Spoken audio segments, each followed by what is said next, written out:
ഒരു യാത്രക്കാരൻ പങ്കുവരുന്നുണ്ട് ടെലിഫോൺ ലൈനിൽ. അദ്ദേഹത്തിന്റെ പേര് വെളിപ്പെടുത്താൻ താല്പര്യമില്ല. അങ്ങേക്ക് പറയാം എന്താണ് അനുഭവങ്ങൾ നേരിടുന്നത് എന്ന്. ഇവിടെ പറയാമല്ലോ.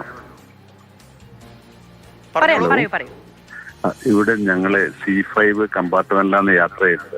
ഇതിന്റെ അകത്ത് സപ്ലൈ ചെയ്ത ജ്യൂസ് 2 മാസത്തോളം പഴകിയതാണ്. അപ്പൊ അവര് പറഞ്ഞപ്പോ ആദ്യം തന്നെ അവരെ ഡബ്ബയൊക്കെ എടുത്തുകൊണ്ട് പോകാൻ നോക്കി.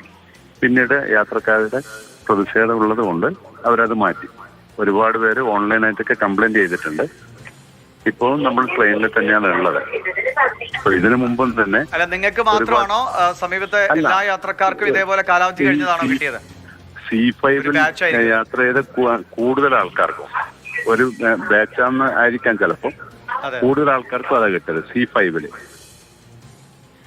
അതിൽ ഈ റെയിൽവേയില് മെസ്സേജ് വഴി പരാതി മദത് റെയിൽവേ മദത് എന്നാന്ന് തോന്നുന്നു, എനിക്ക് പെട്ടെന്ന് ഓർമ്മ വരുന്നില്ല.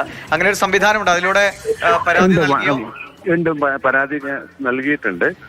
139 വിളിച്ച് പരാതി നൽകിയിട്ടുണ്ട്. എന്തെങ്കിലും ഉദ്യോഗസ്ഥർ വിളിക്കോ, എന്തെങ്കിലും ഇടപെടലുണ്ടായോ? ഇല്ല, പ്രത്യേകിച്ച് ഇടപെടലൊന്നും ഉണ്ടായില്ല. അവിടെ ഇവിടെ നിന്ന് TT ഒക്കെ വന്ന് അന്വേഷിച്ചിട്ട് പോയി, അത്രേ ഉള്ളൂ. TT എന്ത് പറഞ്ഞു? അവര് പറയുന്നത് ഇതിന്റെ അകത്ത് ഇവര് കോൺട്രാക്ട് കൊടുക്കുന്നതാണ്, അതുകൊണ്ട് പറ്റുകയെന്നാണ് പറഞ്ഞത്. മറ്റ് ഭക്ഷണങ്ങളോ മറ്റ് എന്തൊക്കെയോ കവറിൽ സ്നാക്സ് ഒക്കെ കിട്ടാറുണ്ടല്ലോ? സ്നാക്സില് മറ്റ് കുഴപ്പങ്ങളൊന്നും കണ്ടില്ല. നമുക്ക് കിട്ടിയ ജ്യൂസിന്റെ മാസാന്നാണ് ജ്യൂസിന്റെ അകത്താണ് ഈ കാര്യങ്ങൾ കണ്ടിട്ടുള്ളത്. അതിന്റെ ജീവനക്കാരുടെ പ്രതികരണം എന്തായിരുന്നു?